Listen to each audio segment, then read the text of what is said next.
Morning.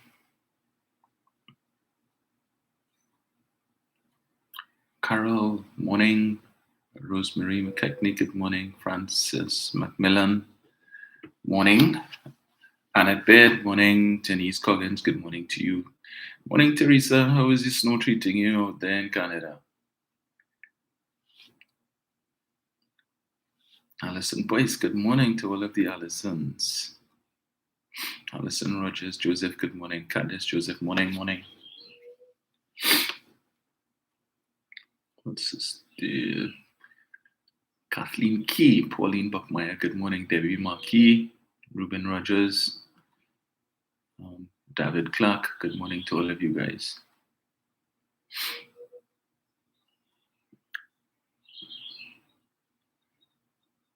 Denise Coggins, Arlene Lewis, morning.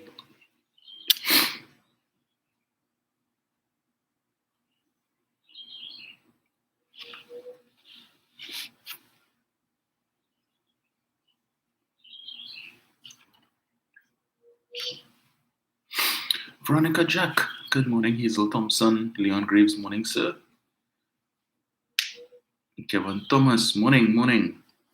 Donna Walcott, good morning. Annie Frederick, morning.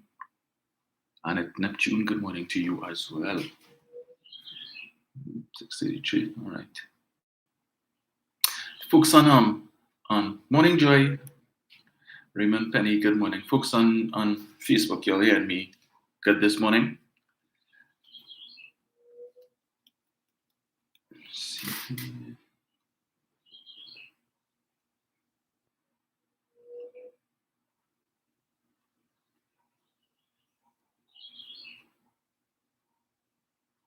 Lestrada Matas, morning. Nadine Map, good morning to you.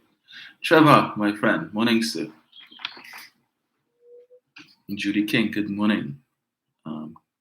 Good morning, Carol. Nice, wonderful. Thank you so much.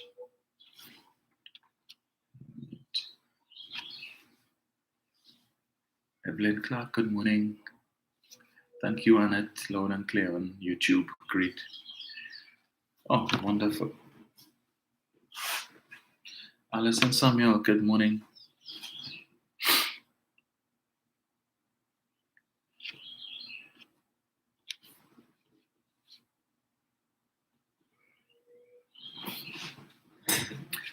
So I'll just give you guys just maybe another minute or so, and then we could get on with the show. David Manuel says hearing clear. Great, wonderful. So I guess the problem has been solved. Great. I don't know if His Excellency Nigel O'Connor is on yet, but good morning. And morning, Angie. Assuming Angie is on. And she should be because Angie is an early riser. Yes, Carol. My bed felt particularly nice this morning, but yeah. Rain in Arima. No, not on my side. I wish I could get some. My mango trees require some badly. Had to be water in my mango trees, but I saw the newscast last night said that we're likely to get some rain probably from today into the weekend and going into next week. April showers are finally here, so great. Yes, sir. Thank you for this early appearance. Not a problem at all. And let me just say that this early time is not really to rival anybody, even though I've heard people in other places saying that I choose this time to rival their program. Not at all. People are free to listen to whoever they want to. If they choose to jump across there, they can. And if they choose to listen here, they can too. I mean, they have options. So, Claire Irish, morning. Claire. Julie Vargos, Claire. Yes. My favorite kind. Eva Harris, good morning. Jermaine Superville, good morning to you. Glenn Richardson, morning.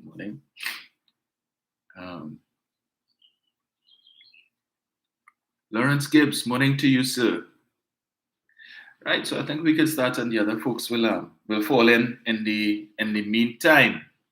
So the title of today's program is, thank you so much, Annette. Annette says she's staying with me. Have gun, will shoot. I think that was the name of a western. My mother was a western fan, so if my memory serves me correctly, I think that was the name of a western. Have gun, will shoot. And it seems that there are some folks in Trinidad and Tobago who would like that to be the theme of Trinidad and Tobago. To deal with the crime situation, have gun, will shoot. So, and I intend to, as I would have started the discussion on Sunday, and I indicated to you that I would be speaking to particularly the leader of the opposition, of the leader of the opposition and some of the other pretenders, some of the other aspirants to the post and the position of Prime Minister, the likes of Gary Griffith, who is also advocating that the solution to the crime problem is to give citizens free access to guns, right? Let people have guns without let or hindrance, and that will solve the crime problem. No discussions, no suggestions of how do we deal with the root cause of crime. Let us be reactive and treat only with the cut, right? So we just put a plaster on it, and hopefully that will fix the problem. So we will be discuss. It's so many things to discuss. You see, this is the challenge that I face when I try to do research. I come across so much things that definitely cannot be spoken of in one show. So I will try and treat with as much as I can with the leader of the opposition today, although she probably need a whole week. And then we will move to Gary, and we will also move then to Philip Alexander. You see, yes, all of them coming out of the woodworks now and using this whole crime situation to boost the political stocks. I saw Mr. Alexander did a live couple days ago in Maraval when he went to buy doubles, and anyway. But let me treat first with the misleader of the opposition, and as we move along, we will get to the others, and then we will treat with the whole crime situation. I ain't no criminologist or anything, but it's just sometimes observation and common sense. All right. So the government hosted a crime symposium, as we all know, on Monday and Tuesday of this week. And surprisingly, members of the opposition, led by the leader of the opposition, attended. And I say surprisingly because they have made a habit of not attending anything that the government is hosting. They did not attend the inauguration of the president. They don't attend the annual the Independence Day parade. They don't attend the Republic Day award ceremony. They don't attend anything. As they say, they have more important things to do, and they are not about pomp and fanfare, and they're not about drinking champagne and knocking glasses, right? But they showed up surprisingly on Monday. They spent half day, and then in the evening at their Monday night forum, spent most of their speaking time knocking the symposium, calling it a waste of time, a waste of public money, and the like. The first complaint that the leader of the opposition had was that she had to get up at 5 o'clock. She and the other MPs who live in South, that they had to get up at 5 o'clock to brave the traffic to make their way for 9 o'clock to the Hyatt to attend this symposium. So she felt that what she heard in the probably 2 hours that she remained there, one of which she spent rubbing shoulders with the other prime ministers, and probably the next half hour of which her head was in her phone when she was awake. So if she took in maybe about half an hour at best of what was said, that is plenty. But you went there for photo op because you don't want it said that the opposition is not interested in making a contribution to fighting crime. And so as she was entering the ballroom of the Hyatt, and the media approached her for comment. Well, first of all, they approached Monilal. And before any words could come out his mouth, Mrs. Prasad Bisesa stole the spotlight from him, and he stand up there looking like a clown with his mouth open, hoping that she would have given him an opportunity to get a word in edgewise. That didn't happen, right? So the media asked her, so are you all making a contribution? To which she promptly replied, we were not invited to make a contribution, but we will at some point in time.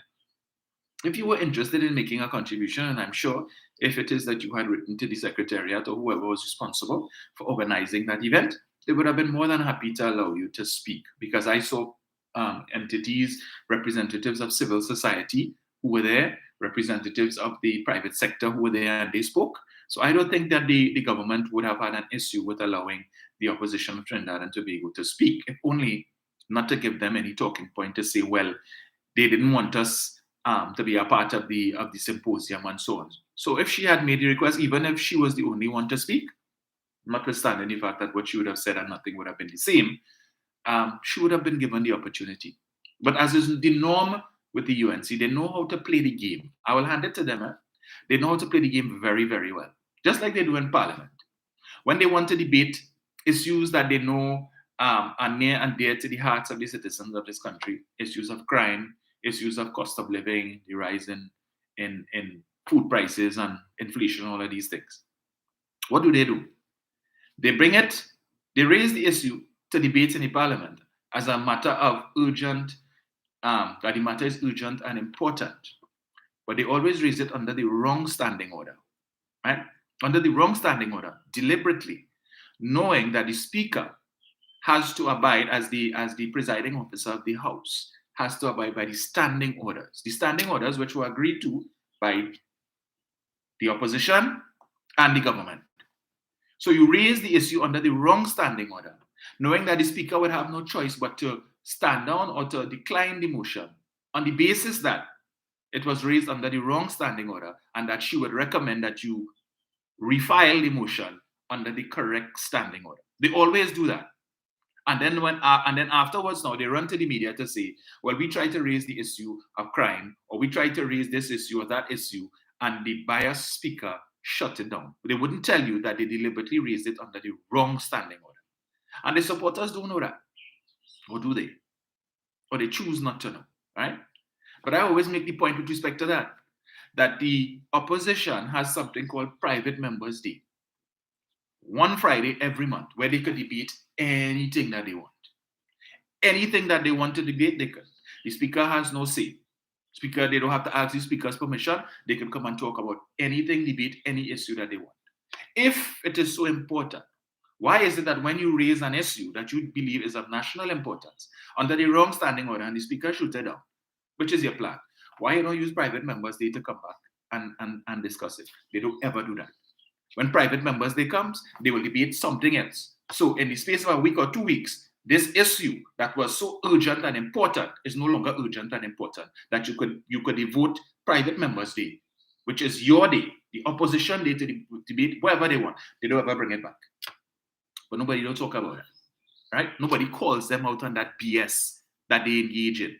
But they know the plan, make it look like the Speaker and the government don't want to discuss these issues, and the Speaker biased, and the supporters, none the wiser, some of them, run with that foolishness. And those who are supposed to be responsible, the men and women of letters in the UNC, wouldn't tell the supporter, look, so is the case, don't make an issue about that, because that's the game plan. That's the game plan. They play on the ignorance of their supporters and the wider society, the persons who I call the intellectually lazy, some of them. Yeah? So that is what they do, unfortunately. So they came on Monday, spent 2-3 hours at best, took some photos with the Prime Minister of Barbados, the Prime Minister of St. Vincent and the Grenadines, and others. So because we're going on Mrs. Prasad Bissessa's Facebook page, that's the only highlight for her from the symposium. Pictures that she took with some of her colleagues, her Prime Ministerial colleagues. So there's that with her, Ralph Gonsalves and Mia Motley. And as I say, 2 prime ministers and an imposter. That would have been the ideal label for that picture. 2 prime ministers and an imposter, a wannabe. So she have hopes. And I saw one of her devoted supporters, one Anna Munsami, better known as Miss Santa Cruz. She and another one called Natalie Jaikaran posted up a picture. Where is this thing? I had to pull this up in another space. You'll get to that just now, right?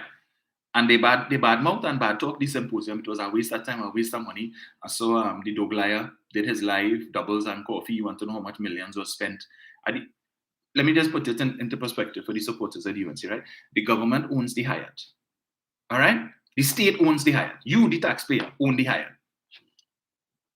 The hotel has the Hyatt brand name, and there's a management team from Hyatt who runs the hotel. But the revenues of this country. So when they have events such as these, and that is what they're going to come with, right? That millions of dollars were spent. They don't even know what the bill is, but how many millions were spent and all of that waste of time. Your money. That's your money. All right? They're coming back into the coffers of you, Mr. and Mrs. Taxpayer. So tell them, miss you with that nonsense about how much money was spent and money was wasted. Okay? Government didn't use a private hotel, somebody else's hotel. They used their own. All right? And even if they went Hilton, you, Mr. Taxpayer and Mr. Taxpayer, you own the Hilton Trinidad too. Plenty of they don't know that. But that is it, right? They just have the brand managing the hotel, and they utilize the brand in order to attract foreigners, because when foreigners want to come here, visitors want to come and they're looking for a hotel, and they go on Travelocity, Expedia, or any of these other rating sites, travel sites, and they're looking for good hotels. They would look for brands that they're familiar with. Okay? So I just thought I would point that out. So they're finding every excuse or every reason to knock the symposium. First, the government are doing nothing. They don't care about the citizens. And the citizens are the mercy, are the robbers and the killers. Probably and they care they have because they have protection and they have security. They care and they pay no taxes. And let me clear up that misconception as well. The only tax exemption that members of parliament have, the only tax exemption, the only tax they're exempt from paying is taxes in relation to the purchase of one vehicle every 2 years. One. If they purchase more than one vehicle in a 2-year span, they're only allowed to claim or to write off or avoid the taxes with respect to the purchase of one vehicle. And the purpose of that, it is a perk to provide them with a proper vehicle to conduct their duties as members of parliament, as representatives of the people. So in particular, those in the lower house who need a vehicle to move around, to visit their constituents and so on, and they're allowed to purchase one vehicle devoid of motor vehicle tax, VAT, and any other taxes, import duties and all of these things. One every 2 years. If they sell the vehicle before the end of those 2 years, they would be required to pay back a portion of the taxes that was waived. Politicians pay income tax, PAYE. They pay all the other taxes. They are not exempt from that. So when I am seeing people doing lives and talking with authority about politicians don't pay taxes and they don't, it's nonsense. The Prime Minister has spoken to that issue before about how much taxes he pays on a monthly basis. And plenty of all who are talking about tax and taxpayer money and taxpayer money. The Prime Minister paying plenty more tax than a lot of you all. Some of you all who no longer pay taxes because of the same Keith Rowley, who increased your personal allowance from $60,000 under Kamala, where if you were earning over $5,000 a month, you had to pay taxes. You had to send remittances to the Board of Inland Revenue every month. Keith Rowley increased it, right, to $7,500. So some of you all no longer pay PAYE, or you're paying significantly less than you were paying under Kamala, thanks to Keith Rowley and Coleman Burt. But always talking stupidness about this government is about tax, and only looking to tax the people. Three times, Coleman Burt increased your personal allowance, such that the average citizen earning more than $5,000 a month not paying, or earning over $7,500, saving $7,500 every year in taxes. That's money that you would have given to the Board of Inland Revenue. Coleman Burt and Keith Rowley say keep that. Under Kamala, it was going to the Board of Inland Revenue. Not once in the 5 years that she was Prime Minister did she increase your personal allowance. Well, let us talk that. But this government only want to tax. And under Kamala, and I see I just digressing a little bit. Under Kamala, VAT was 15%. 15% on everything.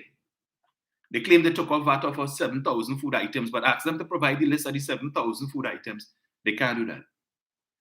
Under Kamala, you're paying 15% VAT when you buy a brand new car. Under Keith Rowley, you're paying 12.5%. So that 2.5% that you're saving in VAT when you go to buy a new car, because everybody want motor car now, and you go to the showroom and you, yes, I like that one, and you buy a motor car for 300,000, all who like SUV and all them kind of thing, you're paying 2.5% less in VAT than under Kamla Prasad Visesa. When you go to the hardware because you want to build your house or expand your house, all the building materials under Kamla, you're paying 15%. Under Kitrol, you're paying 12.5%. So the 2.5% you're saving on VAT on every sheet of galvanized that you purchase, every Z pull-in, every nail, every block, every bag of cement, you're saving 2.5% in VAT. Under Kamla, you're paying 15%, but under Kit, you're paying 12.5%. But Rowley and Imbut like to tax. Yeah, that's the stupidness that they like to talk. Because the government saying that they want to introduce property tax.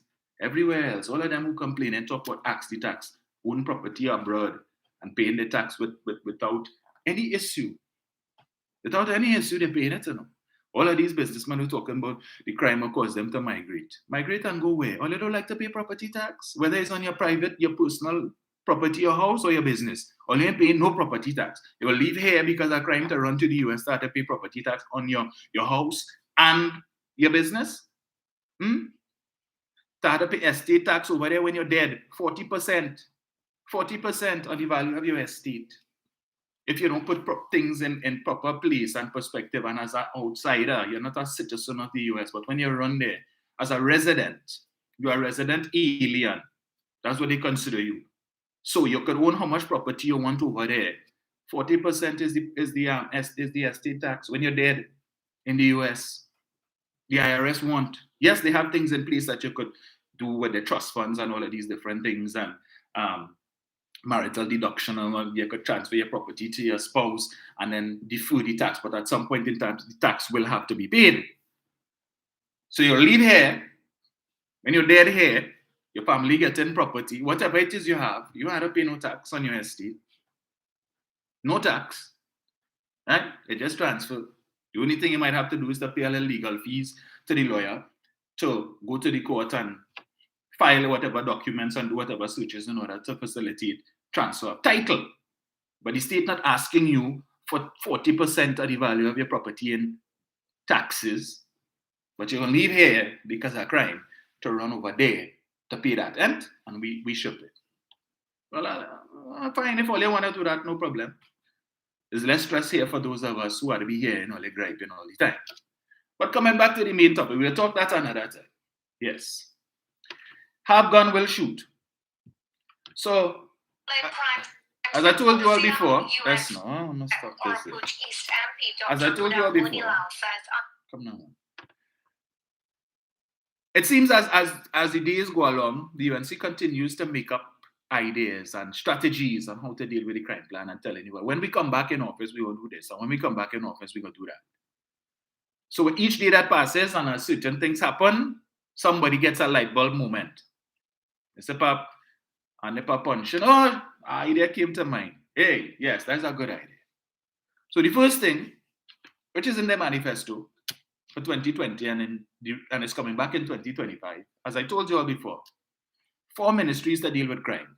The Ministry of National Security, the Ministry of Justice, the Ministry of Home Affairs, and the Ministry of Defense. All right?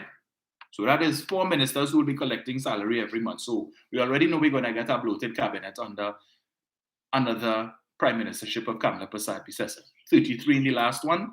We'll see, well, if you have put God out of your collective thoughts. So 4 ministers, that's just for 1 ministry. Right? We had a rent building. So while this administration under Keith Rowley is bringing down the annual rental bill of the government, the amount of money the government spends every year on renting properties, under Mrs. Prasad Visesa is going to go back up because she needs to rent 3 additional buildings to house the Ministry of Home Affairs, the Ministry of Justice, and the Ministry of Defense. Because we don't have those ministries now, right? We need to rent buildings. Because it wasn't their policy, really, to build new buildings to house government ministries. It was simply to rent and to lease. In most cases, in a lot of cases rather, renting buildings and never using it, spending millions of dollars in rent. And for 3 years, you're telling me you can't outfit it. And that is the reason why it wasn't occupied. But millions of dollars of taxpayers' money gone down the drain. Some landlord laughing all the way to the bank. He happy. He collect $53 million, building never used, and it's free now for somebody else to come and they don't have to dismantle any fittings or anything like that, right? So that's strategy number one. 4 ministries to deal with crime. Strategy number two, we will remove any laws that the PNM puts in place, this wicked and evil PNM put in place to prevent citizens free access, unfettered access to guns. So long as you are a decent, law-abiding citizen without any criminal track record, you will be able to get a gun. And we are going to adjust or amend the law to allow for that. Now, they always know, as it stands right now, it is the Commissioner of Police who issues gun licenses, FULs, firearm users licenses, right? You're coming now to amend the law to do what? Take away that power from the Commissioner of Police? Because you want to make it easier. Now, the only way you can make it easier is if, when a person applies, there must be a time span or a time frame in which they could get it. You hear people now complaining they apply for firearm users license and waiting 5 years, 10 years before they get it. So money pass it. I can't wait no longer. So let me pass a bribe, which is why you had the corruption taking place. And we're going to deal with that when we come to pretender number 2, Gary. Probably, hopefully we could get to him on Sunday, right? So you intend to interfere with the independent police service now? How is this going to work exactly? I wish you would give us details rather than come and give us these nebulous statements. We would remove any laws that the PNM puts in place to make it more difficult for citizens to get guns. And we will bring in new laws, right? That makes it easy. So the only criteria, once you are a law-abiding citizen with no criminal track record, so they do a police certificate of character and they say, nah, this person has no charges, they're not known to the law. All right, get them gun. Get them gun. That's all you need. Bearing in mind the fact now, we currently have a situation where the process, now I don't know if it is that they're going to change the process, but the process right now to get gun is when you apply, send your application to the police service as the case may be, the police have to now do a rigorous exercise, go through a rigorous exercise. They have to, aside from interviewing you, they have to come to your home. I think you're required to have a safe in which you're going to keep the gun, and the safe must be in a sensible place. You need to talk to your neighbors, talk to your friends, talk to family members to get a sense of what is your mindset. Are you somebody who is cool, calm, collected? How do you react in cases of conflict? Do you jump off the handle quick? Are you short-tempered? You have to talk to your wife if there's a man applying, right? Your husband has beat you? Because we need to know. Because we don't want to give you a gun and then the next thing, well, you have a fallout and he pull out the gun and kill you. And we have to come now to investigate a murder-suicide. So let us know whether you have anything going on in any disputes. You have an outside man, we need to know, because if you have an outside man and your husband ain't know, and then he find out, he might kill you, kill the outside man and kill himself, and probably kill the children too. So we need to know all of these things. Now, when it is that you make it easy for Tom, Dick, Harry, Jenny, and Jane to apply for a gun, everybody and their dog, and everybody, all you have to do is to go down to the Prince Tree in Caroni. You request, you could do that now. That's what you do. You go to the Prince Tree in Caroni and tell them you came to get the firearm user's license form, and they give you a duplicate and you fill it out as the case may be. You have, first of all, well, at least you're putting revenue in the government coffers, because with everybody now wanting to, you have to pay for them forms, it's free, right? When you go to the Prince Tree, you have to pay for them. So the Treasury will make some money. You're now putting a burden on the already strained police service, because when we have to deal with 50,000, 75,000, 100,000 applications for gun, and you put a time frame in place, right? Because to make it easy, if you're saying your citizens must be able to get guns easier, you must put a specific time frame if it is that an application for a gun license must be dealt with or dispensed with in 6 months to a year. So the police working with that time frame now, they could no longer take 5 years and 10 years and they just sit down there collecting dust, waiting for bribe. So you do that, right? When you have 100,000 applications, who processing that? Who processing that? So officers now have to be taken off of active duty to assess all of these applications, because the law says we need to deal with these things within the space of a certain time frame. All right? So we need to increase the manpower dealing with this. Are we going to have civilians? No, you can't do that. So you need officers now. You have to get more vehicles, because remember, it's all over the country, everybody applying for gun. So officers have to go to all of these when they should be fighting crime. investigating crimes. You're now taking officers off of active duty on the field to be going by people's house to interview family, friends, neighbors, co-workers, all of that, right? To assess all of these files.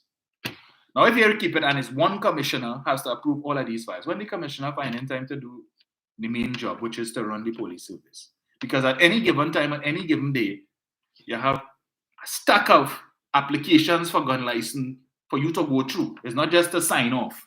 You need this commissioner has to go through each file, look at it, and make sure everything is on the up and up, which apparently the previous commissioner wasn't doing, which is why he in the situation that he is in now. But we will deal with that when we come to talking about he. All right, based on the report from Stanley John. But anyway, so the police service is already strained. People complaining when you call the police, they can't get through. Once upon a time, we used to hear it had no vehicle.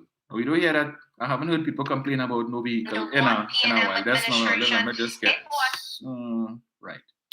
People complaining about that. Case in point. Let me give you a quick example. I don't watch it. I tell you, there's so much things to talk about. Yes, I feel I really need to start back Tuesday. We had an incident last week, a shooting in there was an incident in a nightclub on Arepita Avenue at the corner of Carlos Street and Arepita Avenue, right? Where it was a claim had a fight, bottle pelt, and gunshots. In the video, for those of you who have seen it, somebody asked him, where the police? Where the police? All kind of bacana. Where the police? No police. Normally, you have police patrolling on Arepita Avenue, right? The Woodbrook police station is 2 streets away. You have Carlos Street, Murray Street, and then I can't remember the name of that side street. So even if the police could have said we don't have a vehicle, as a matter of fact, the police station is so close to the club that when the gunshot fired, the police was supposed to hear it from the police station. That's to tell you how close the police station is. For those of you who don't know Woodbrook, they could have just walked. It ain't taking them a good 5 minutes to walk from the police station to Arepita Avenue, the corner. Think all them things happen, man could have get killed, 2-3 people could have get killed before the police reach, right? All of that, and the police station right there. And this is what people complain about. Further to that, right across the road, Adam Smith Square, Northwest Adam Smith Square, there is a project, a stall project on the northwest end of Adam Smith Square. Right now, so it's just a cream or beige fencing around the project, which was supposed to be a police post. That was well underway, and the residents, some of the residents of Woodbrook, took issue with the construction of the police post on the green space. Right there at the edge. They had an issue with that. Yeah. You know, it would be unsightly and we appreciate our green space and so on. They raised a query on it. Long story short, the project was put on hold, pending further consultations with the residents of Woodbrook. Now, if that police post had been allowed to be completed, the police would have been right across the road. So when the bacchanal started, it was just for them to walk outside, go across the road and deal with the issue. The police post is not there. Because the argument is, you have a police station in Woodbrook, you have one just up the road in St. Clair. Lower down the road, you have one in St. James. So you have enough police stations within the periphery to deal with issues. But we could have had a post right across the road, but we don't want that. Well, I'm sure following that incident, on the heat of that incident, I'm sure that some of the residents of Woodbrook would probably be rethinking their position with respect to that. I have no horse in the races, but I don't live in Woodbrook. But if the people know they appreciate their green space, no problem. They don't want that unsightly thing. I don't know what this was going to look like. But anyway, people say they call 999. No answer. We would have heard, many of you on social media would have heard the voice note that was going around where there was a home invasion a couple of weeks ago, and the young lady called 999, no answer, and then she went on the neighborhood group chat, and she left a voice note telling people that the house is under, that they're being invaded, persons trying to break into the house and so on, and somebody who was on the chat was able to contact the police, as the case may be. But the solution is give everybody more gun, right? All right, that's the solution, no problem. Make it easy for the average citizen to get gun. So arm everybody. We're in a Western town. And this is the problem. We have a leader of the opposition who leads a party that is devoid of any original ideas. So it seems like when she goes home in the night or whoever else, they turn on the TV and they put on Fox News and they're watching Fox News and they get some idea of what happens in the US. Hey, that song ain't good. Let me bring that here. Can't be MSNBC because you don't hear that nonsense on MSNBC. So it had to be Fox News, right? So they listen to Tucker Carlson and Sean Hannity and the likes of these people. Somebody say, you know, that song ain't good. And besides, the leader need talking points for Monday. She only talked for 38 minutes on Monday gone, which is a record. I realized for the last 2 Monday night forum, she ain't talking long. Normally, she would talk for an hour plus, 38 minutes. And I think the week before that, Basi UNC Cabal put out that she have an incontinence problem, Pampers. If that's the case, you know, I don't know. I just saw that. But it's unfortunate if that is in fact the case that she can't, you know, control bowel movements and so on. And I'm not making any fun as if that is in fact the case. I don't know. As I said, I read that. But if that is the situation, it's unfortunate. And I will leave that there. But the thinking is that if everybody have gun, then you have a fair chance against the criminals. Or if the criminals know, or the would-be criminals know that you have gun, they're less likely to attack or invade your home.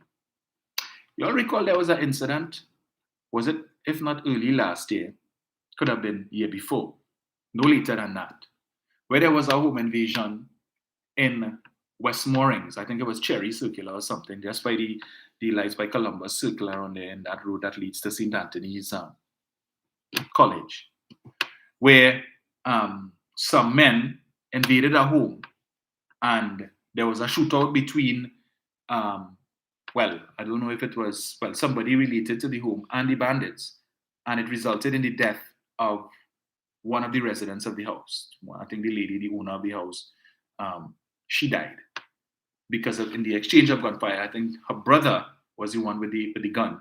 He would have engaged the criminals, and in an exchange of gunfire, the sister was shot and she died.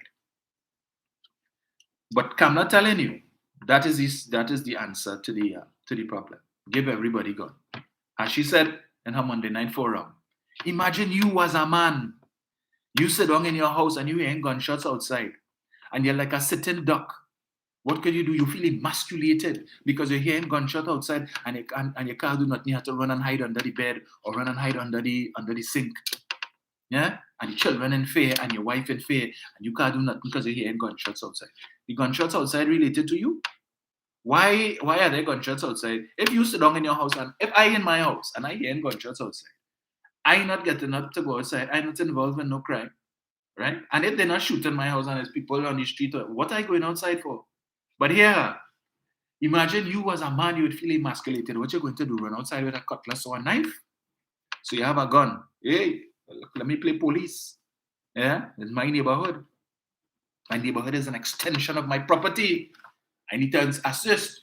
And if it are bandits, I'm fed up at them. Fed up. Tonight, one of them going on dead. I have a gun. I run outside. And as you run outside, potopo, you get caught up in the crossfire. It had nothing to do with you, you know. But you are a gun and figure you are a sheriff. And you deputize yourself. Huh? Citizens arrest you. You declare yourself a SRP. And you run outside. And hey, I fed up at them at the crime situation. Let me see how much I could take out tonight. And you end up getting taken out. And they go on their way. Because you figure because you have a gun, you need to get involved in things that have nothing to do with you. Nothing to do with you, right? But even if you have gun, most of the home invasions, or a lot of the home invasions that we've been hearing about, these unfortunate home invasions, you see, the bandits come in, they ransack the house, where the money, they take whatever it is there, they take and they go on. A lot of these home invasions don't end in persons being killed. And that is the statistics, that is the reality, right? But the leader of the opposition saying, give everybody gun. Once you're a law-abiding citizen and you don't have a previous record, give everybody gun. So that if somebody come to storm your house, or they could engage in a shootout, right? Because you're walking around your house in your boxers and you have your gun in your crotch, apparently. So once you're inside the house, because I listened to them, they had some Zoom meeting last night with Kyle Taklal Singh, Gary Abood, and about 3 other nondescript people, I think one of the councillors and the rest I don't know about, right? And Taklal Singh is saying he is in support of this stand your ground, which I come into just now. But he wants the law amended such that once somebody comes to your property and you perceive that they have come to harm you or to bring harm to life, limb, or your property, you must be entitled by the law to kill them. The first resource, the first resort is to kill. That's what he said. This is attorney at law, Kyle Taklal Singh. The majority of attorneys, every time you hear some high-profile criminal or something of the case or some high-profile crime take place, when you check who is the attorney representing them, more often than not is UNC attorneys representing these people, right? More often than not. They were the ones who petitioned the court, Senator Jayanti Lakshmi-Dayal, and former Attorney General Anand Ramlogan were the two who petitioned the court to make murder a bailable offense, when for decades, murder wasn't a bailable offense. Once you commit a blood crime like that, you're behind bars. What was the excuse? Sometimes they just get it wrong, and the police can frame up people, and suppose the person innocent, and you have them behind bars on remand waiting years to be tried, and next thing they're innocent. If you wasn't there, your name wouldn't call. How often have we seen situations in Trinidad and Tobago where persons who were accused of murder, it ended up that they were innocent? But that is their excuse to petition the court to make murder a bailable offense. And I saw Mia Mottley, the Prime Minister of Barbados, lamented that fact, that murder, even in her country, is a bailable offense. So there was precedent set. So whereas before, when you're accused of killing a man, you inside. Because the police would have presumably done extensive investigations and would have gathered evidence that at least would have been able to make out a prima facie case against you.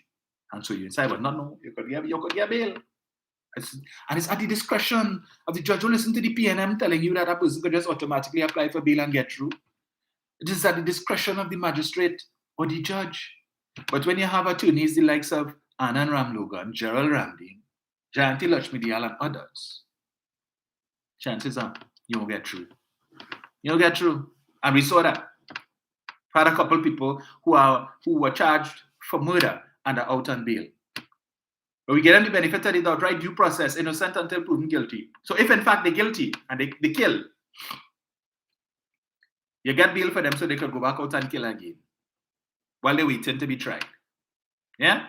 Like the young man who I told you all about when I read on Hansard in the Live Sport Award ceremony where he come up and tell Anil, all them fellas here, all of them here know, I put on man already.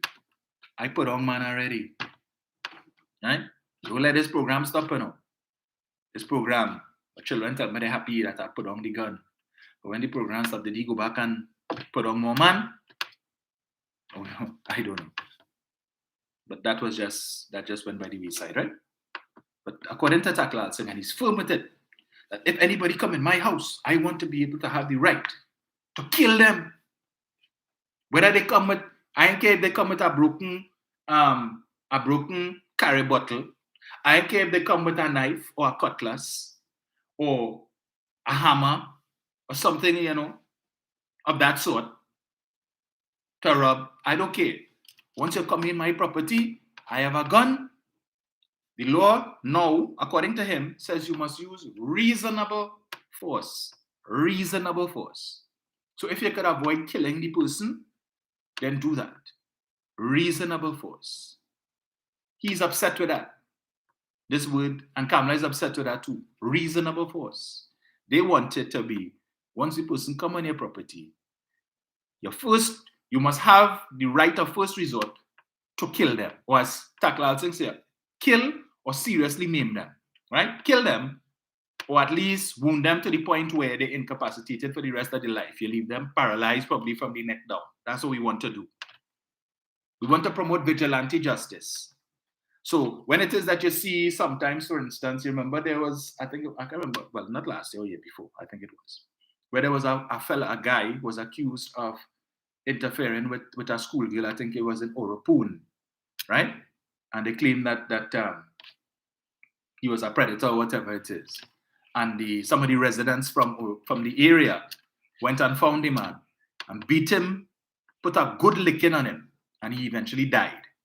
And it was subsequently learned that the man was innocent, right?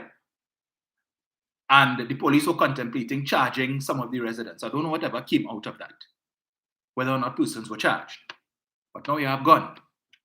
And so somebody need only to step onto your property and you could claim, but they stand your ground, but we come into that. But they want you to have the right. So give everybody gun. We know how Trinidad society is. So you now get gun. You're excited. I have gun, but yeah. According to Kamla, the only criteria is that you just need to be a law-abiding citizen and you don't have a criminal record. So you get gun. You're happy. You're going on an excursion, river line, going up on a lime on the beach, right? And you like to drink, but you have a gun. You're going with your gun. You're drinking, and man see you have a gun. Hey, you have a gun there, boy. Yeah. And you go ahead, boy. Drink. When you reach on cloud 12, you ain't know yourself. You know, like Anil in the savannah, you ain't know yourself. You forget you have a gun. Where you putting it? Easy for man to come and relieve you of that gun because you high. Or you want to take a dip. You want to take a little dip in the river or a dip in the sea. You want to dip in the salt. You're going in the water with the gun? No. Hey, boy, try on that gun there for me now. I just want to need quick and take a little thing. Under the law, you are the only person who's supposed to be in possession of that gun.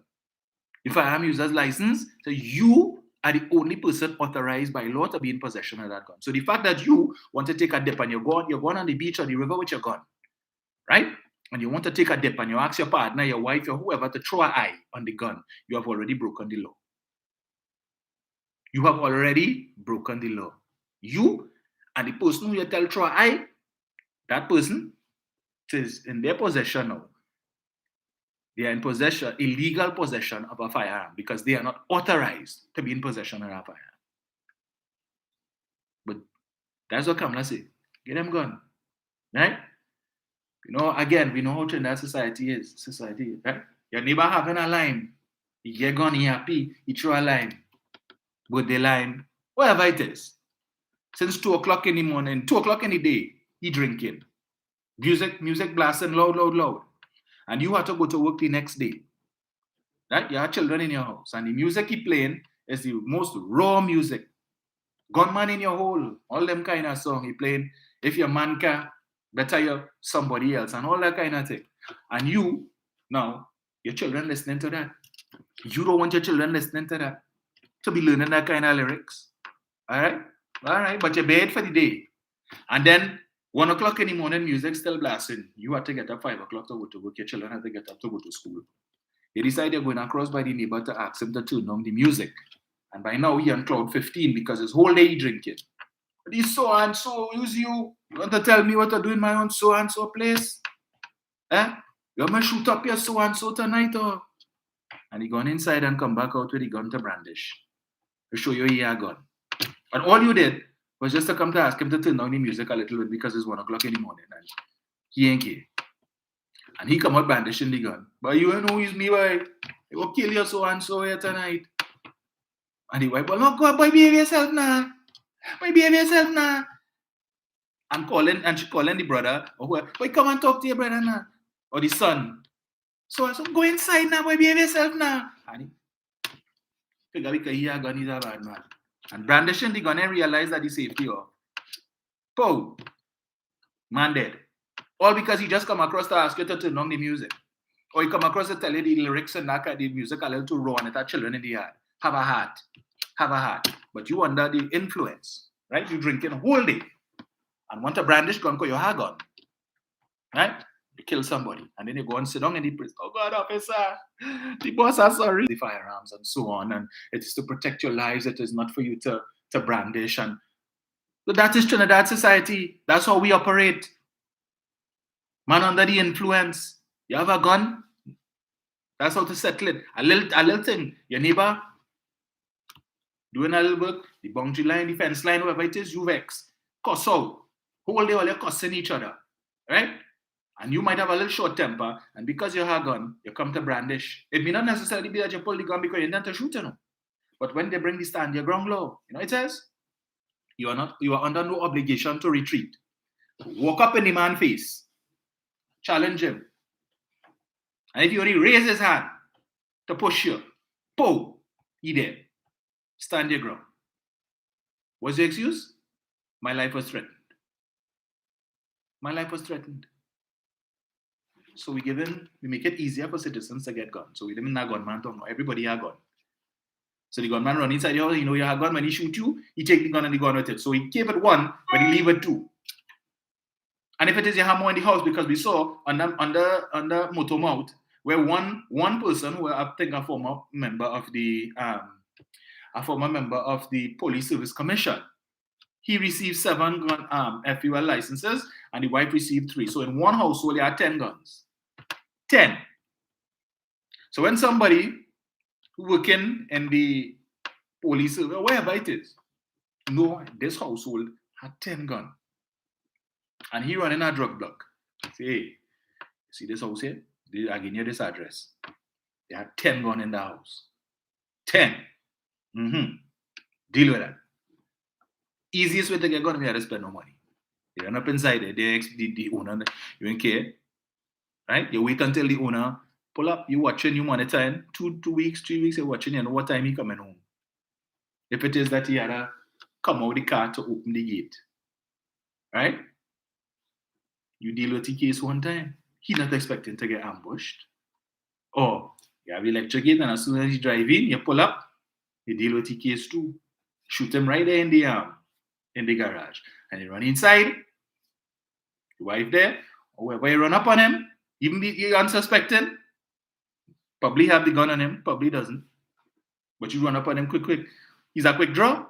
How quick he go in and pull that gun? Really? You have it. Anyways, hey, give me that gun. Inside. With the rest.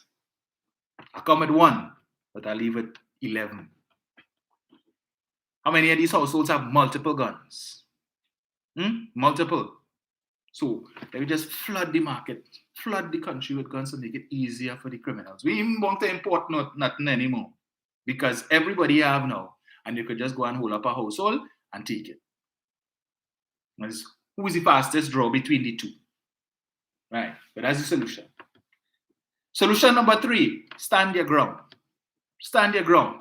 She spoke about that on Monday night, and she was only proud. She know all the names. She know how many states in the US have that law, stand your ground law. So she know the name. It's also called the Castle Principle, and it's also called the Make My Day law. You hear the name? Make My Day. I have gun. I want to shoot. Oh gosh, make my day now. Give me an excuse to put 2 cap in your tail. Please. I will run up in my yard. Please, challenge me. Cross that boundary. Your name, man? I draw that line there. You cross that line now. Come in my property. If you only set foot, I'm telling you, and you know in Trinidad we like to do that challenge. Step foot, you cross that boundary if your name, where you go shoot man? You go shoot man. Who is you? You go shoot man? Well, your name, man, you cross that line now. And Mr. Man now, with the ego, decide to cross the line. Well, look, shoot man now. And you know what the standing ground law say? Once you perceive, based on what Taklal Singh say, you are under no compulsion to retreat. You are under no compulsion as the law now requires you to use reasonable force. Once the man come on your property, you could say you believe that he came to harm you, to harm your family, to interfere with your property, and therefore you are within your right, based on what the law says, to deal with him. Or as Johnny Abraham say, deal with him, but know what to say after. So in anticipation of having incidents like that, if we get people gun, it is likely, knowing the psyche of the average Trinidadian, that we will have plenty of situations and that people use the gun and people getting killed. So we need to put a law in place that could give these individuals a get out of jail free card. Understand the mindset of the opposition. Give people a get out. So we want to get them gun, but we anticipate that there may be an increase in the amount of killings because of how short-tempered some Trinis are and how doted some Trinis could be. So we need to bring a law that could, as Johnny say, give them an avenue to know what to say. Right? So we providing now a legal framework to allow people to kill at will and get off scot-free. Simply to say, my life was in danger. Look what happened in the US quite recently, within the last week or so. 16-year-old boy went to pick up his two brothers. Never went to the place before. His parents sent him to number 15. He was supposed to go to, I think, 15th Street. He went to 15 Circular or something, so mix it up, street or road or whatever it is. Goes, rings on the doorbell, thinking that he's in the right place. The owner fire 2 shots, shoot the boy in his head, and when he fall down, open the door, according to what he said, shot him in the arm and tell him, don't come around here. What's the defensive man using now? He saw a 6-foot man by his door, and he thought that the person come to do him harm, and he shot him. That's his defense. Stand your ground. That's his defense. 20-year-old girl, upstate New York. She and some friends were going to a line. Don't know where the place is, right? They get lost because Waze probably send them. And then when they reached a certain part now, where Waze, they ain't getting service. All they did when they realized, hey, nah, we're in the wrong place, swing into a driveway to turn and go back. The homeowner sees the lights, come outside with a gun, fire 2 shots, shoot the girl, right? She's dead. She's dead. He is now charged with murder. No harm intended, no. The house is some way off from the road. They just swing in to reverse and head back out because they realized they lost, and she lost her life. Right? He had gone. And he could say he thought his life was in danger because he saw a strange vehicle on his property and he opened fire. That's the defense that they're going to come with.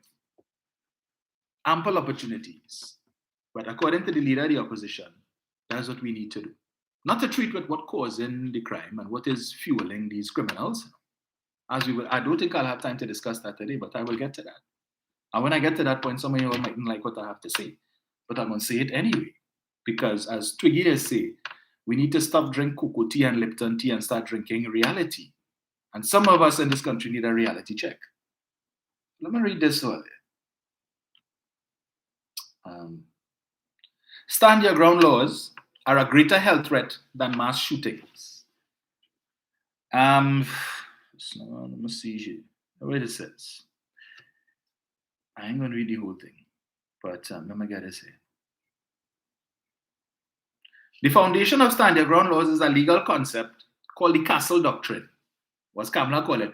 The CASA Doctrine. She renamed the people thing, which empowers individuals to use lethal force when in their home. In other words, if there is a threat to life or property while in your home, your castle, you may shoot to kill.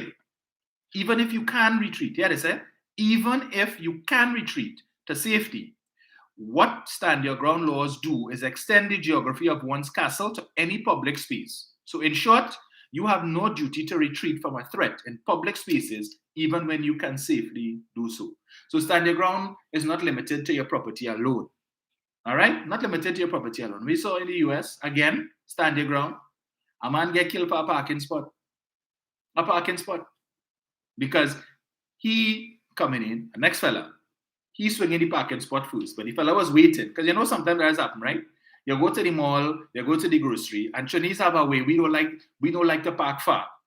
So you're going in the grocery, you go on Price Mart, and you park on the side and sit down in your car for 20 minutes, half an hour, waiting for somebody who parked close to the door to leave so you could park there. Where there's plenty parking space lower down, but you're just too damn lazy to walk. We love to do that. Go to any grocery thing mountain and you'll see people doing that. So man waiting for a spot. Just had a person come, and the person who in the parking spot pull out, and the fella who now reach, he swing into the spot. And the fella who was waiting, he get vexed. Come out and start to cuss something and think, but that was my spot, I was waiting. I don't care. You should have swing it. I didn't know that. What happened? Struggle ensue, man pull a gun and he shoot the fella. And what was his claim? Stand your ground. Stand your ground. He lunged at me and I shoot him. You couldn't just get another parking space. Another example, locally, the gentleman who was killed, who was shot recently by the off-duty police officer who was moonlighting as a security guard, right? Where the man with his family pulled into the parking spot on the compound of a business place, but they weren't going to do any business there. I think the wife went to get food or something across the road or whatever it is, and the police officer tell the fella, the car park there. Again, ego thing, arguments that struggle ensue. Boom, Mr. Man dead. Wife is now without a husband, children without a father. And, right, but give everybody gun. Give everybody gun. That's Kamla's solution to the problem.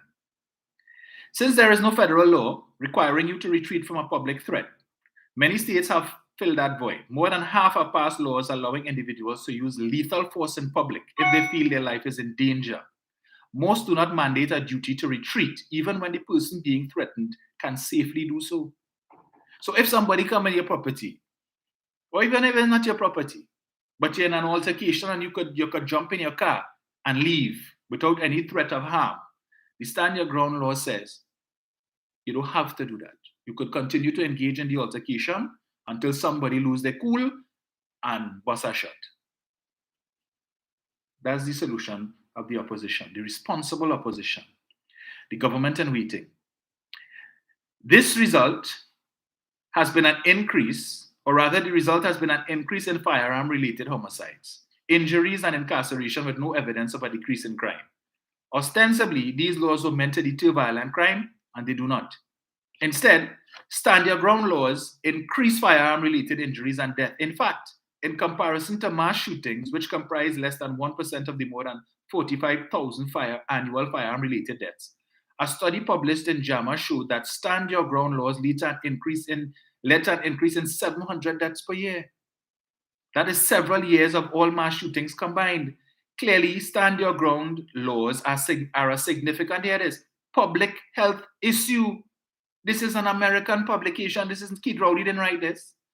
But according to the leader of the opposition, crime and violence is not a public health issue.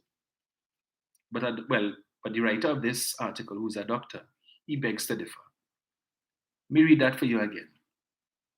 Clearly, stand your ground laws are a significant public health issue, resulting in hundreds of preventable deaths annually, even eclipsing the human toll of mass shootings. It goes on to say, my research intersects with issues of health equity, and I am not surprised that stand your ground laws worsen racial disparities in gun violence. The race of the shooter and the victim influence the outcome of cases where stand your ground is a defense. An analysis of the Department of Justice statistics by Urban Institute found that if the shooter is white and the victim is black, that shooting is deemed justified 5 times more often than if the situation is reversed. Stand your ground laws place Black Americans at increased risk of violence, death, and criminality due to firearms. And they want to give citizens, law-abiding citizens, as they say, right? So that they can protect themselves in an environment where every time you go on social media, not just on social media, when you listen to the Monday Night Forum, when you have a former police commissioner, and when you have current sitting MPs referring to people as rats, and vermin and cockroach, right? What does that do in the minds of your audience when they sit down there and hearing people like Munilal referring, they're rats and rodents and all them kind of terminology? When you're going to read the comments under some of these posts, most disgustingly, you're seeing UNC supporters. Everything is, the PNM not interested, Rowley and them not interested in stopping crime, because how the supporters gonna make a living? Referring to PNM supporters as latrine flies and cockroach, and the only thing to do with them is to kill them. These are the kind of comments that you're seeing on social media. And more often than not, when you look at who the commentators are and who the commenters are, when you look at the names, it's persons of East Indian descent who are making these statements. I have engaged many of them with their nastiness. Many of them. But you're seeing it, they're becoming more and more brazen, that every time a post come up on social media, Facebook, about another murder, always reference is PNM people and PNM supporters doing it. And it's them boys from Lavantil, and it's them boys from Beatam, and them boys from Silats who doing it. If it happened in Central or South, them boys coming from Beatam and Lavantil, and they go down Central and South and doing that. That's what they say. right? Who defended? Who defended? But the leadership of the party, that's what they do it. Using that kind of language, referring to always the wicked and evil PNM and the wicked and evil PNM. The PNM is not Keith Rowley. The PNM is not Coleman Booth. The PNM is not Terence Deyalsingh or Rohan Sinanan. The PNM is an institution. It is a party. So whatever issues you all have with the leadership of the party and whatever differences you all have in the parliament, right? Do not come and project it on the party to say that the PNM wicked and evil and the PNM this. Understand that the PNM is a party with a membership of over 100,000 people. So when all they come up with just stupid talk about the PNM and PNM latrine fly and PNM supporters, all they do is look for handouts and they're hungry and they're eating grass. That's all they're talking, so that it is not inconceivable to believe. And then they identify that once a person is of African descent, that means you're supporting the PNM. That's what they do. They profile. But it's true on the other side too, because PNM persons, once they see somebody, they see a name of East Indian descent, they automatically assume that it is a UNC supporter, and more often than not it is. But when you read some of the comments and you look at the profile, you go into the profile of some of these people and you see they're posting pro-UNC stuff. I always do that before I engage them. I make the assumption. But before I engage, I will open the profile and see. Let me see if it is they're sharing any UNC, pro-UNC stuff. And if it is that I see that they're doing that, well, then I say, okay, it is confirmed. Because some of them supporting PEP. Some of them supporting NTA. Right? Some of them support, well, not too many other options. Some of them say they're supporting PDP, but that's a dead horse now. But that is what we see in every day. At the last general election, and this is the thing that upsets me, the hypocrisy of the leadership of the UNC. Because we saw the comments that came out when they lost the election in 2015 and again in 2020. They're talking about PNM.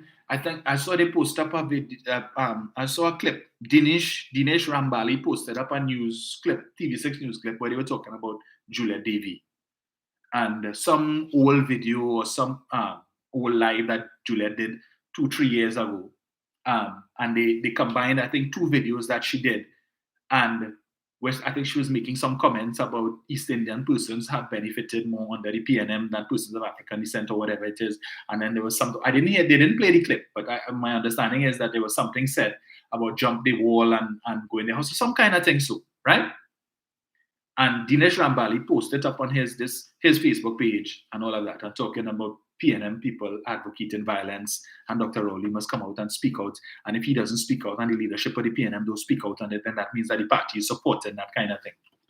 But when it is in the wake of the 2020 election, Ms. Ramsaran from Ramsaran Punch and Ramsaran Orange Juice and whatever made the statements that she made, did you all denounce it and tell her no, that is, and condemn it? Did you call on Mrs. Prasad Bisesa to speak on the issue? When it is the supporters of the UNC were advocating for doubles vendors to put feces in the channel for persons of African descent, when they were advocating for East Indian business owners to increase the price of the goods for persons of African descent, where was Dinesh Rambali? Did he call on Kamla Prasad Bisesa to denounce that type of disgusting behavior by her supporters? Did he say that if it is she, Kamla Prasad Bisesa, didn't denounce that meant that she and the party were in support of it? No, didn't know that then. But you want to come now to say that if there is not condemnation from the leadership of the party of this video, this thing that you all put together to create a certain narrative for Juliet, that means the party supporting that kind of that position. But every day on social media, they are supporters. And I'm sure Kamla always on social media. Anil always on social media. Right? When he puts out his nasty videos every morning, doubles and coffee, and then his Douglas politics, he reads the comments and he sees the nastiness that supporters of the UNC put in those comments, and the dirty, stinking, nasty words and terms that they use to describe persons of African descent and PNM supporters. He sees it. The same thing with this next clown, Inshan Ishmael. I had to deal with he too, right? always putting up a set of posts that encourages, and when you read the comments in the posts, there's a set of nasty, racist statements being made. And he reads the comments because he's selective in what he responds to. But those comments, when it is that you have that kind of nastiness and racial invective in the comments, he wouldn't come and tell people, don't come on my page with that. He wouldn't discourage them or put out a disclaimer. Anybody who comes with any racial comments in my on my post, you will get blocked. He don't do that. Right? Selective in what he responds to. So these nasty racist comments, you will let it slide. But somebody come and challenge what you say, you're quick to respond to that. Quick to respond to that. Right? But as I said, I will deal with him on another occasion. But I continue. To be sure, there are reports where use of firearms in public spaces save lives by ending an active shooter event. We must not dismiss the human toll and collective psychological trauma of mass shootings. Still, stand your ground laws are a threat to public health and safety and should be repealed. The laws promote vigilantism, increase firearm-related deaths, and worsen racial disparities in criminal justice. And when lethal force is unrestrained in the face of an avoidable threat, none of us are safe until all of us are safe. Brian H. Williams, MD, is a professor of trauma and acute care surgery at the University of Chicago Medicine, former congressional health policy advisor, and author of the forthcoming book, The Bodies Keep Coming. Right? This is what he's telling you. That is what stand your ground laws do. And based on what I heard from Kyle Taklal Singh, UNC lawyer last night, is that if it is, and based on how draconian he wants this law to be, if he is recruited to serve on any committee that a UNC government would put together to finalize or to work out the logistics of such a law, rest assured, they will have plenty. The 17,000 body bags that they purchased when they were in office between 2010 and 2015 ain't gonna be enough. Rest assured of that.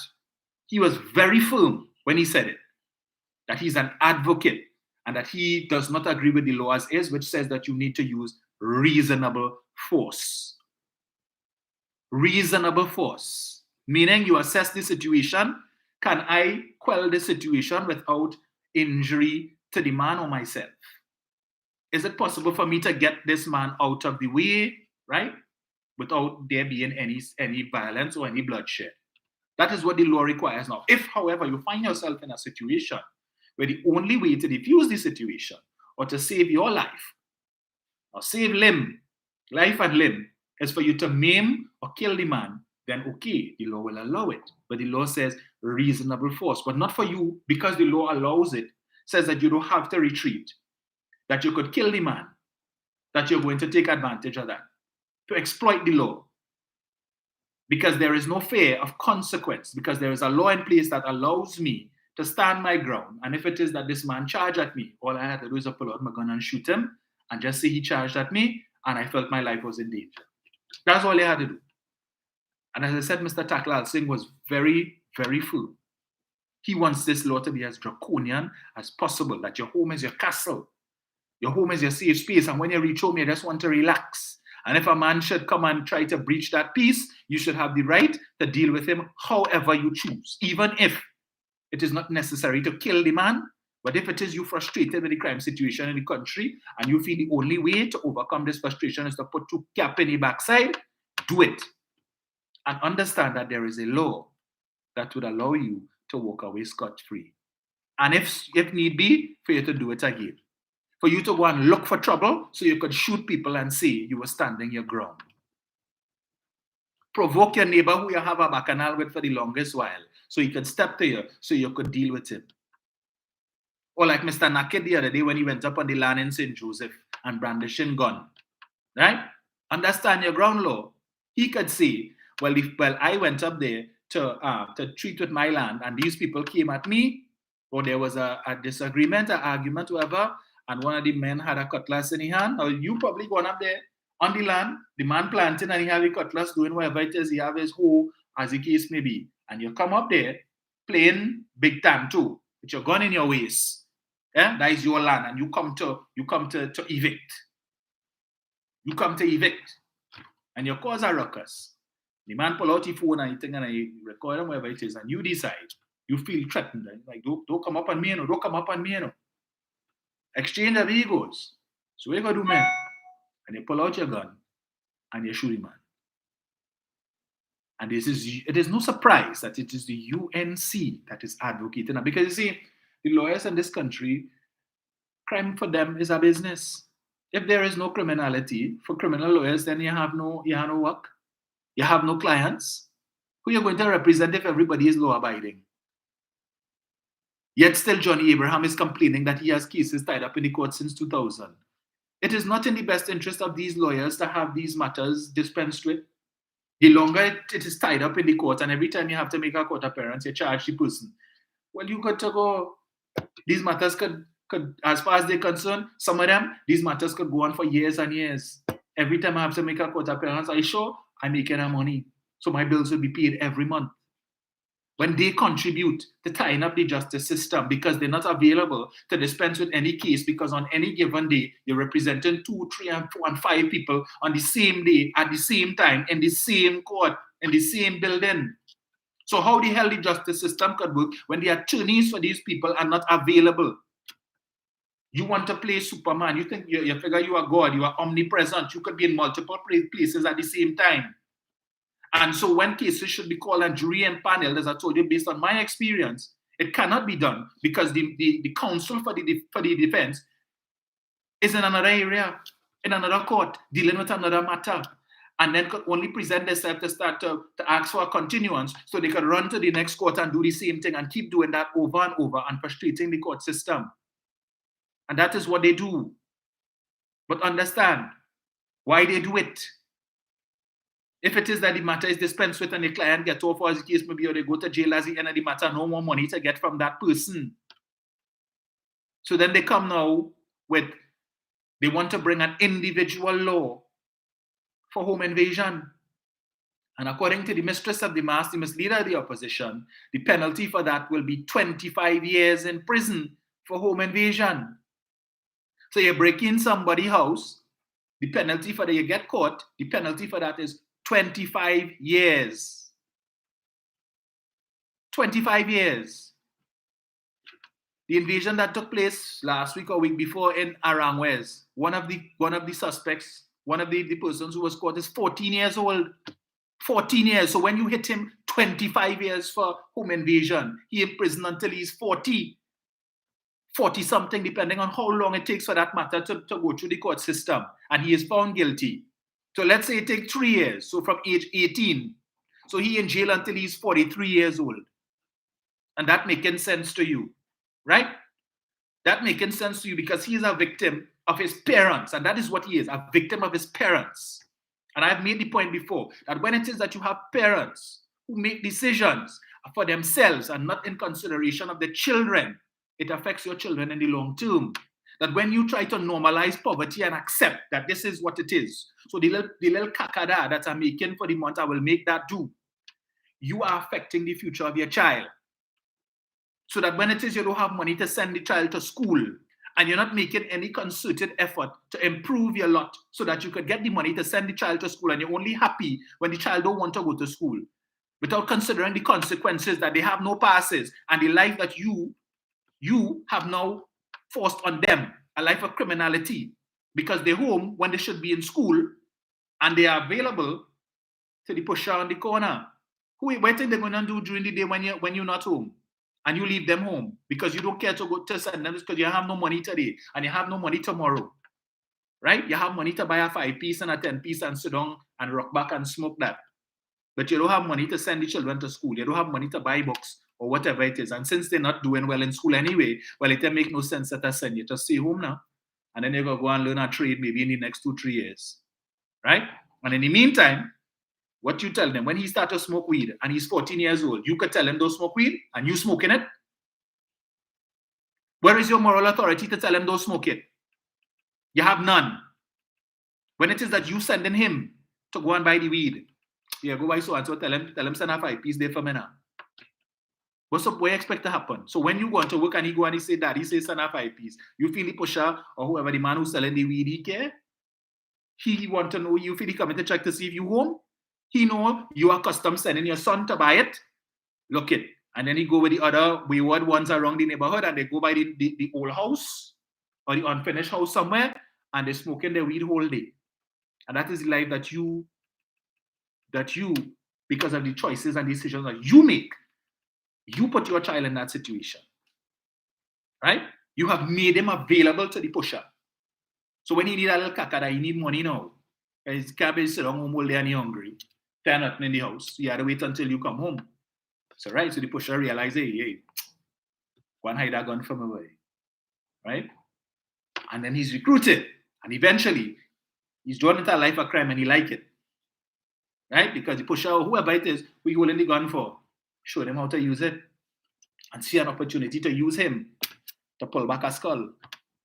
Because of the decisions and the choices that you made. Because you wanted to normalize poverty. Because you're telling yourself the little small money that you're making in CPEP, all right, well, we'll see what I could do. So I work in CPEP and my wife, my girl work in CPEP. So when we the two salary bunks at the end of the month, there's nothing wrong with working CPEP. I just say it. But the salary is just way too low. So when yours bunks and hers bunks, so you will pay the bills or whatever it is, and she buy the grocery and whatever, little left over. If we have 5 children, we will decide, we'll pull lots, draw lots to see who we send into school. And even then, when they go to school, they are limited in what they could do. Because certain activities require you to buy certain equipment. If they incline towards a certain sport, you ain't had the money to buy it. So they can't participate in that. Because you chose to normalize poverty. But we ain't dealing with that. But that is another discussion on another day when I delve into that. As I say, somehow you ain't gonna like what I have to say. But we're dealing with reality. Right now, I can tell you, my 14-year-old cousin, right? She was living, when she finished primary school, my sister who died last year took her, right? My younger sister, took her to live with her in Port of Spain in Victoria Keys. This girl was doing exceptionally well in her studies. Every term, when you see the report book, A's, all A's, top in the class. She wanted to be an accountant like my sister, right? That is where her mindset was. Unfortunately, my sister's illness took her last year, and so my cousin had to return home to live with her mother, whose circumstances less than adequate. Now, at 14 years, she wanted to drop out of school. Now, at 14 years old, last couple terms, grades gone way down. From an A student, right? From an A student, now, your grades is the worst. Worst thing. And tell me, you didn't think you want to go to school again, you want to drop out of school to become a hairdresser, or you want to do nails. You went from just a few months ago, about a year ago, wanting to be an accountant, doing exceptionally well. And because of your environment and your circumstances changed, because you don't have that help at home. Because whereas my sister, being an accountant and being proficient in mathematics and all of these different things could have helped her with her schoolwork, she doesn't have that support base now. She doesn't have it. As a result of that, her circumstances flipped. And you have plenty more like that out there because of choices that the parents make. But we're not pulling up the parents, no, it's the child's fault. It's the child's fault. That 16-year-old girl who was shot the other day and the baby died. At 16 years old, you're pregnant with your second child, and the first one is 2 years old, which means you would have had the first child 13 or 14. How the hell it reached that you could have a second child at age 16? You're still underage. So on both occasions, that was statutory rape. Who house she living in? Whose house she living in? So her parents, her family, and the parents of the men, I don't know if it's the same guy or if it's two separate men who got her pregnant. And all families knew her age and knew that that was statutory rape. When she went to have the first child, where did she have the child? Nobody in that institution, so it involved the police, right? And of course, the parents not going to talk that because they know they will be held liable. How the hell you're 13-year-old pregnant? What your 13-year-old doing having a child? And she's first child at 13, 14. You see what's going to happen with that child and child number 2 if she had a child? Understand how many more would she have had by the time she reached 18? Another one. So at 18 you have 3. How are you supporting them? You could go to school, probably drop out of school, and you're relying on the man to take care of you, right? What is his education level? What could he do? How much could he do? So in terms of her economic prospects, in terms of her employment prospects, is already limited. Is already limited. And Anne-Marie Rice is asking the question, where's the father of these children? Well, I think the 21-year-old, I think he died, right? That was the father of the unborn baby. I think he got shot, he died. I believe so, right?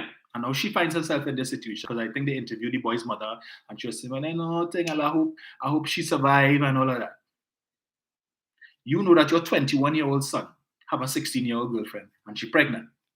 You ain't talking to him, well, he's a big man. Yes, he could do what he wants. That is statutory rape. Your son committed a crime. You were harboring a criminal. And you see this thing about big crime and so crime is crime. It is against the law. And there is a law in place that says he was supposed to be behind bars and whoever fathered the first child. I don't know if it's the same guy. But whoever fathered the first child, he was supposed to be behind bars too. But again, because you have parents who are complicit in the nonsense, 2 criminals, at least, well, 1 or 2 criminals, but both assuming, because I said, I don't know if the 21-year-old was the father of the first child, but they're assuming if he is not, 2 criminals got off scotch-free because you know why? The parents know what they did was wrong, and allowing that nonsense was wrong. All you know that, and we have plenty situations like that taking place in this country. And then we wonder why the crime situation. So children making children. What she could teach that child, or those children, what she could teach them when she's 18, or when she's 30 years old. Imagine that, you're 30 years old and your oldest child is 17. Right? Your oldest child is 17 because you had him or her at 13 or 14. So 16 or 17, you're a 30-year-old. When you reach 32, you have an adult child. Your child is 18 years old. What you could teach that child. So you have children making children. But that is part of my other discussion, right? Coming back to the issue of Mrs. Prasad-Bissessar and her wanting to make a law, home invasion, a separate law, and the penalty is 25 years. Listen to the hypocrisy in that. So you break into somebody's house and they catch you. You plead guilty. Well, you ain't going to want to plead guilty because the penalty is 25 years. So you're found guilty and 25 years in your waist, right?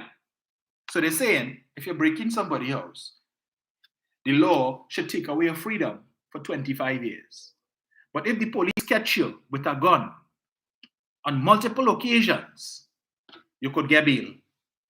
We mustn't take away your freedom for being caught with a gun on multiple occasions, but we must take away your freedom because you break into somebody's home. Even if the person is home and you decide to break in to try and thief and you get catch, 25 years in your tail, right? You only understand the hypocrisy in that? We're not supporting the bail bill. We're not supporting a person being held for at least 120 days without bail if it is they are caught on multiple occasions with guns by the police. We're not supporting that. It is not right to take away a person's right to bail. So if the person got caught with guns this week, and then they're out on bail, and then next week, they get caught with a gun again, they could apply for bail another time. Yeah? Get them bail. Y'all want to know what's the impact of that? Hold on. Let me get that here. Let me read this here for you. Where is it? Hold on, y'all remember the Pennywise shooting? Let me get it here. Where do I have it here? Where 2 security guards, I think, were killed. Right, look at it. And I'm sure many people weren't aware of this, what I'm about to read, right? But let me give you a real life example of the consequence of the irresponsibility of the opposition when it comes to the issue of bail and the bail amendment bill. Their refusal to support the bill, where when they were in office, they put a clause in the bill, right? The sunset clause in the bill that said that once a person gets caught with a gun crime, they could hold it without bail for 120 days. They put that in the law. They put in the sunset clause which expired under this administration. And when this administration simply attempted to extend a provision in the law that they put in place, they say, nah. What's the excuse? Well, when we look at these statistics here, when we look at the amount of, this was really a law put in place to try and catch gang members. But when we look at the number of gang members who have been held under this law for the past 5 years, what we see in here, 0, 1, 1, 0, 1, 1, 1, 0, 0. And Munilal said we didn't like a binary card, right? And with statistics like this, it doesn't support. So the law not working, we're not supporting it. I'm going to read this for you. Express article dated November 19th, 2022. Pennywise heist suspects abscond after bail. Let me read that again. Pennywise heist suspects abscond after bail. These are the men who are accused of killing those security guards. I think one of the security guards who was killed, his wife was pregnant at the time and they didn't know. She was in the early stages of pregnancy. All right? 2 men who were expected to be charged with murder in relation to the Pennywise heist in September have absconded after posting bail on other charges, and despite searches by police officers, they have not been found. According to police, the 2 suspects were held the day after the incident and subsequently charged with the possession of 2 AR-15 rifles, 3 magazines, and 13 rounds of ammunition for the purpose of trafficking. Warrants in relation to murder and wounding charges were expected to be executed on them while they were still in custody at prison, having not yet posted the $3 million bail they were each placed on for the firearm-related offenses. They, however, posted bail last week, Wednesday, before the execution of the warrants. Both of them on $3 million bail, right? $3 million bail, and they were able to post $3 million bail. What does that tell you? What does that tell you? 3 million each, yeah, not a flat 3 million, and they were able to post bail. These are cash, property. That should tell you something. As conditions of the bail, they were to report to the Arouca police station every day, reside at the Arouca homes during the course of the proceedings, and remain indoors every day between the hours of 10 p.m. and 5:30 a.m. So after 5:30 a.m. until 9:59, they could go and do whatever it is that they want, right? So they have basically the whole day to play this. However, police said the 2 have not yet been seen at the police station, nor are they at the addresses provided. Police officers have been searching for them. Their bailers from San Fernando and Chaguanas will be called to provide to the court the reason that they should not each be made to repay the $3 million. The duo were due to reappear before magistrate on December 6th. Kimo McSween and Ishmael Salam will be facing a magistrate on that day, and they have been charged with murders of security officers Jeffrey Peters and Jerry Stewart. Peters and Stewart were killed during the robbery at Pennywise Plaza in La Romaine on September 19, when men shot at the Allied security vehicle they occupied, and their colleague Piola Batiste and security guard Alistair Harris, who works with another company, were also injured. Now, if it is the UNC and Kamla had supported the bail bill and allowed for the passage of the bill with the clause that would have denied bail to these 2 individuals for 120 days, they would have been in prison when the officers or the authorities were ready to charge them with murder. But given the fact that the police were still doing the investigations or whatever and putting together, getting the warrant and so on to charge them with murder, all they could have charged them with at the time was the possession of firearms, which under the bail amendment bill, they would have been inside for 120 days, and the police would have been able to come to them and serve them the warrant for murder. But because that bill was not passed, because they couldn't get the support, the government couldn't get the support of the opposition, it is not right to take away the private person of their right to bail. These 2 men were able to get bail for the gun-related offenses, 2 AR-15s. AR-15s, that is gun of choice in the United States to commit all of these mass shootings. That's the gun of choice that the current government under Joe Biden is trying to get these assault rifles and so on banned. But it is in their constitution. There's the constitutional right to bear arms in the United States. I think it's the Second Amendment or the Fourth Amendment or something, right? Because of the decision of the opposition not to support a bill that they had brought in place when they were in office, these two men were able to get bail and abscond. So they have yet, I don't know if I haven't read and I didn't see anywhere where they were recaptured. So if anybody here is aware if they were recaptured, they could let me know. But the fact of it, because they were able to secure bail, because the law that would have kept them in jail for 120 days expired and was not renewed thanks to Kamla, Moonilal, and the other 17 misfits in the parliament and the opposition bench, these two men who were supposed to be charged with murder were able to abscond. Right? Free to kill again. Free to kill again. And even if they were inside for the 120 days, wherein the police would have been able to serve them and charge them with murder, they could have applied for bail for the murder. Thanks to who? Senator Jayanti Lakshmi-Dayal and the former Attorney General Anand Ramlogan. What do they all have in common? They are all members of the United National Congress. So you want to tell me 25 years for invading somebody's home? We want to take away your constitutional right to freedom for 25 years of breaking into our house. But we will not allow this wicked and evil PNM government to take away your freedom for 120 days for being caught with guns.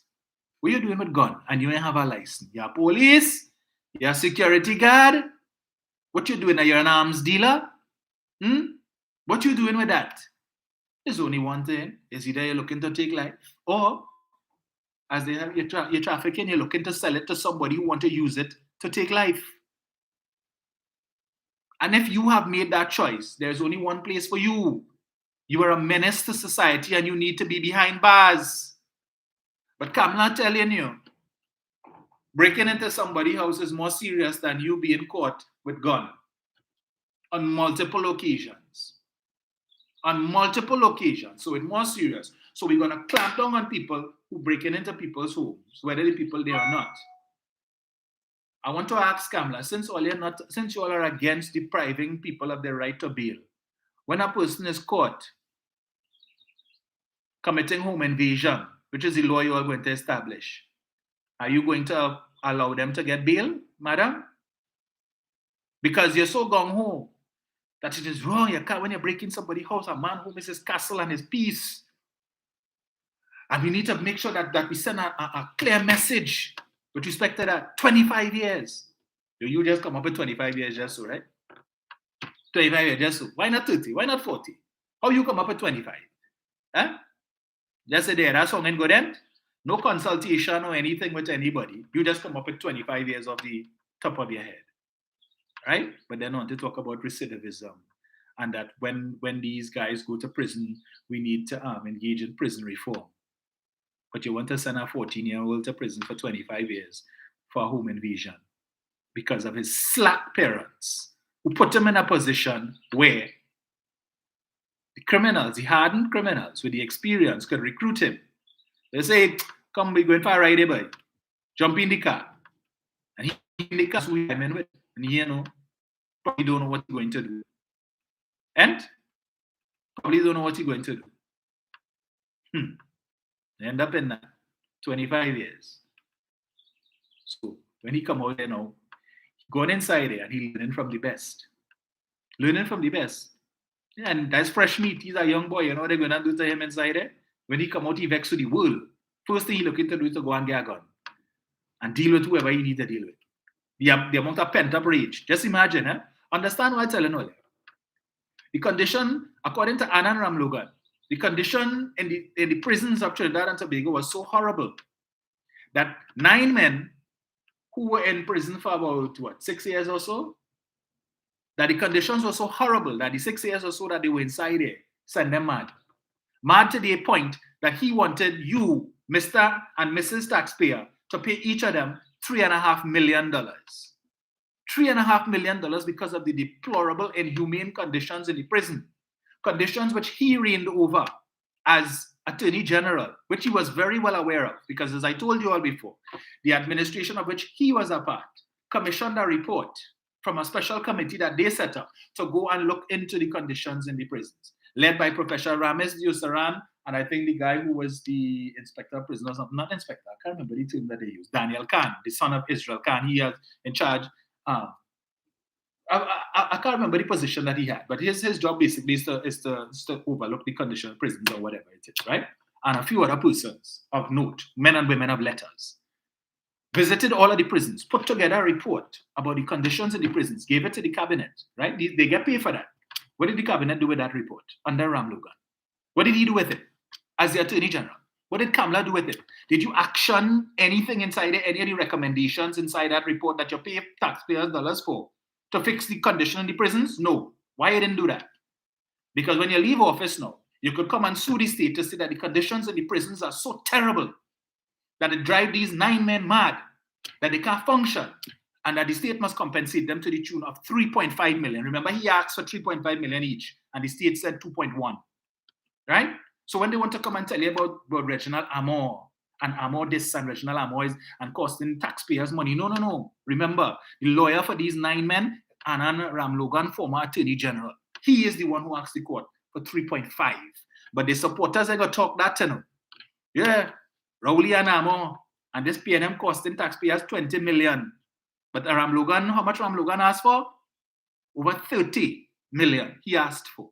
He didn't care about taxpayers, just as he didn't care about taxpayers when he was Attorney General. All them settle legal fees, over $1 billion in legal fees. But they wouldn't penalize him, you know. They say, well, what kind of thing is that? Anand Ramlogan representing these men, and he asked them for 3.5 million each, over 30 million, and the state award them 20. That part, we ain't talking that. We only studying about what Amor do and what the Attorney General did, and who foul up in the office of the Attorney General, and Amor incompetent, and Amor is a liar and lying on, all kind of thing. But we ain't studying that is a member of your rank from the UNC that decided to approach the court to ask the court to award these men 3.5 million each. How much he getting from that? So it's not 9 criminals. And they still calling these 9 men criminals, even though they were acquitted. And just imagine the man who is representing them now for malicious prosecution, 1, and 2, effects of the inhumane conditions in the prison, that he was the Attorney General at the time when these men were being tried. He would have sanctioned the hiring by the state of Dina Sitahal, Israel Khan, and Gilbert Peterson, senior counsels, right, at $50,000 a month, according to Israel Khan, to prosecute these 9 men and make sure that they make jail for the rest of their life, or face the hangman. So when he was Attorney General, he was convinced that they're guilty. And he did everything in his power as Attorney General to ensure that they make jail, or that they were hanged. That was, well, not hanged, even though they could have gotten the death penalty, but we know how that situation is. But as Attorney General, you were in charge. You were in charge. You had the power to fix the conditions in the prison. As Attorney General, you were convinced that these men were guilty. You supported the retention of these 3 eminent senior counsels as special prosecutors because you wanted to make sure you get the best to present the evidence and make sure you nail them 9 bastards to the prison wall. But you're no longer Attorney General. You're Attorney Anand Ramlogan. And your position has changed now. And you come to represent the 9 of them to say that they were maliciously prosecuted when you sanctioned the malicious prosecution as Attorney General, right? When you could have fixed the prison conditions and you didn't.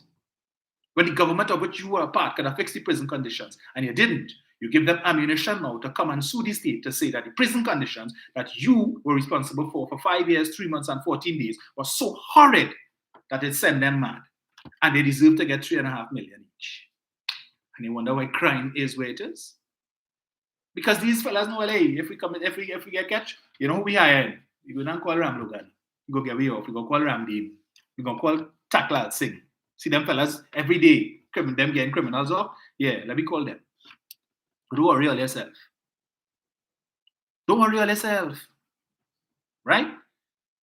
But that is their solution. Bring a law. For 25 years is the penalty for housebreaking, for home invasion. Again, I ask the question, Mrs. Posad-Bissessar, are you going to bring laws to deny these people bail if they are caught and charged with home invasion? Are you in support of them getting bail? Or are you going to hold fast? Or are you going to change your position now to say that this crime is so heinous that they must not get bail? So your position change. And if it is that you're going to argue that no bail should be given for home invasion, are you going to change your position that no bail should be given for persons who are caught with the guns that are being used to kill these businessmen? Because all of a sudden it's only about businessmen now, right? It's only businessmen getting killed. That's where the focus of the narrative is, right? What they're using, madam, is guns. It's guns they're using to kill. Most of the murders that are taking place is guns. So you're more concerned with home invasion than you're concerned about the proliferation of guns on the street? You don't want to get these guys off of the street and these guns off the street? No, but they break into a home 25 years. But the police catch you with a gun this week, next week, and the week after, get them bail. You invade somebody's home and you kill them and you charge with murder. Allow them to come before the court and apply to get bail. Right? Get them bail so they could go back out and invade somebody else's home to get the money to pay the bail. To pay the bailiff, the bailer, sorry. And that is UNC policy for you. That making plenty sense. Yeah, that making sense. And this is what they offer you as good governance. That is their solution to crime. That is their solution to the plague that the country is now facing. But we're not asking the question, how we reach here. Because when you look at the average age of the men who are being arrested, in the few instances where the police actually arrest somebody, it's between 14 and 29. 14 and 29. If we go back 13 years, when she first became prime minister, the 29-year-old was 16 years. And the 14-year-old, he was 1 year old. He was in Pampers when she became prime minister. What did you do? What did you put in place then to ensure that the 16-year-old and the 1 year old didn't end up where they are today? You know what you do? You offer the mother and father $500 a month to make them. That's what you did. Baby grant. Hey, look, hold $500 a month to buy milk and Pampers. Or you go and make child. How you're meeting the rest of the expenses, I don't know. But I will give you $500 a month to make child, and I go pay for the milk and Pampers. As if $500 a month could buy Pampers and milk for the whole month. Come. Hold a day work. Color me orange. Go and paint them buildings in East Port of Spain there. But is that 3 month thing, eh? I don't know what's going to happen after the 3 months, but we got to deal with that when we cross that road when we come to it. $69 a day. Come and get a food card. 500. So I'll give you 500 to make child, and I'll give you a food card for the next 500. That's what I'm giving you, right? So I could keep you independence. You want CPAP work? You're getting $1,800 a month. You want that? Come, I'll give you that. All of them, she, Philip, Gary, all of them who talking about crime. She and Gary, the answer is more guns, right? Arm the citizens so they could kill the bandits. But you know how they turn bandit. When Dr. Rowley described them as monsters, they start off as angels and then they transform into monsters. Only vex how Rowley could say that. How Rowley could say that. Rowley cried and he calling the children and them monster. And he likening them to hyenas in the African jungle. Yeah? That is Rowley. But you have Mr. Man in Tobago, Farley. The other night talking in a meeting. Right? And understand the double standards, eh? Understand the double standards. Talking in a meeting where they named the new party the Tobago People's Party. Here, Farley. And a man suggested that we should have named the party the Farley Saltfish Party. But the last time I checked, and that was as recently as this morning, all saltfish sweet. All saltfish sweet. Farley said that. If Dr. Rowley had said that, right? You say, we want to know what you and Sharon will be doing in the morning. But Farley come to tell Oli as recently as this morning when he checked all saltfish sweet. No, you make up Farley something else. But Dr. Rowley had said that he's so low and he crass. Watch it. He's not prime minister material. Right? But you're studying. Everything is the underprivileged communities and the poverty-stricken communities. That's what we're hearing. You know what's interesting? They always like to knock the 1% and the government only care about the 1%.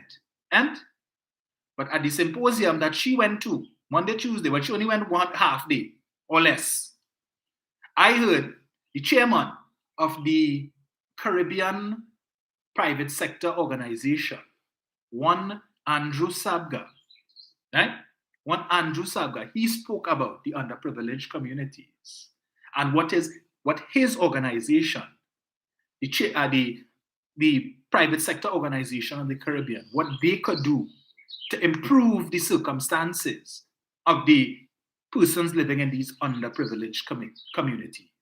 That they could go and find all these dilapidated buildings and have these buildings demolished, and they could build facilities for the benefit of the persons living in these underprivileged communities.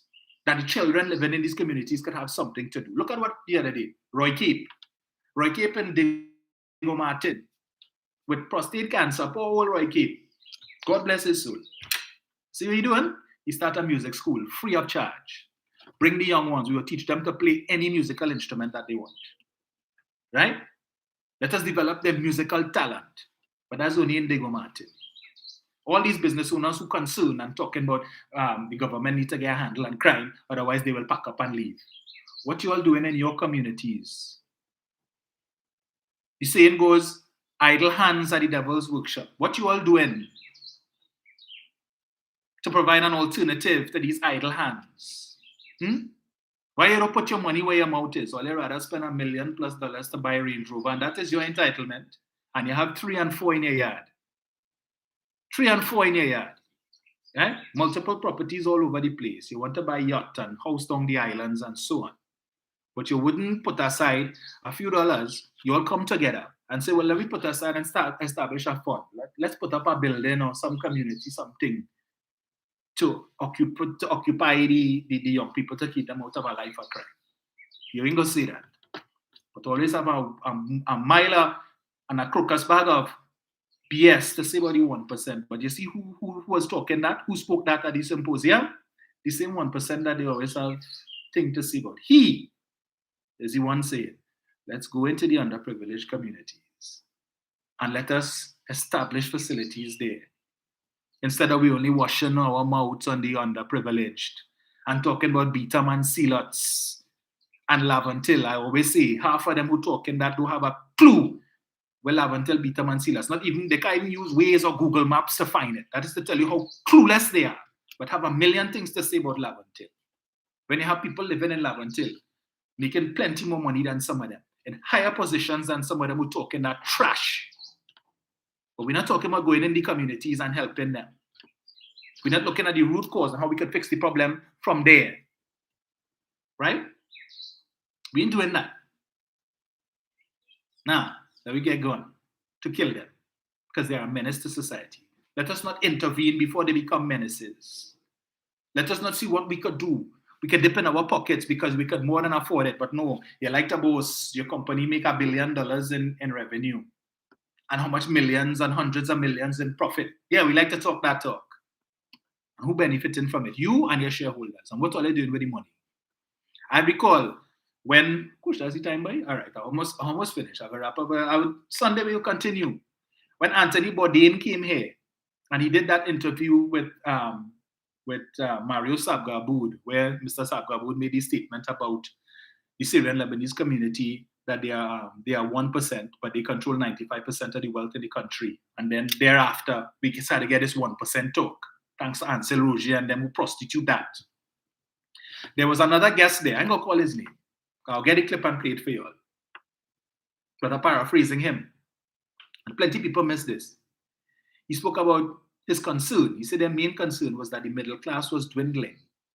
And they see the middle class as a buffer between the poor and themselves, and the poor who committing crime.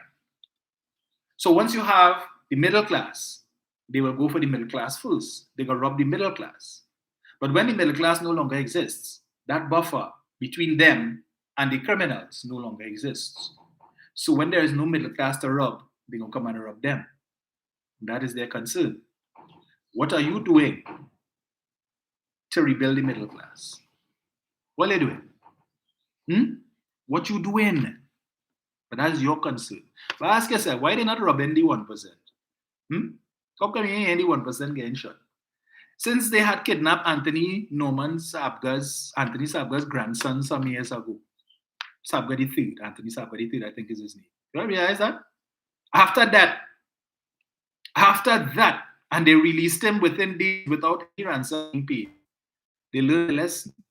You don't mess with that community. Yeah? You don't mess with that community. And that is what we need to start doing. Put the fear of God in these criminals. Who is responsible for that? Police. But when you have plenty police who is also criminal, how are you fixing it? Crime detection is the lowest. Pits, 10% or less. 4% pay raise is not enough. 8 is not enough. 10% is not enough. Or according to Roger, 20% is not enough. 23 is not enough. 24, well, all right, we could talk. Right? But we, the citizens, are supposed to accept a detection rate of below 10%. And we must fork out the money to give you a pay raise in excess of 4%. For what? Because the convention is that every 3 years you're supposed to sit down with the CPO and talk pay raise. And what is the basis or the foundation for that pay raise? Because the cost of living went up, or there's an expectation that every 3 years you're going to get a pay raise. Where is the commensurate productivity, the increase in productivity to warrant that? Where is it? When the standards that we expect from the police continue to deplete. So instead of a detection rate going up, the amount of criminals being caught going up, it's coming down. But let us compensate with higher salaries for a reduction.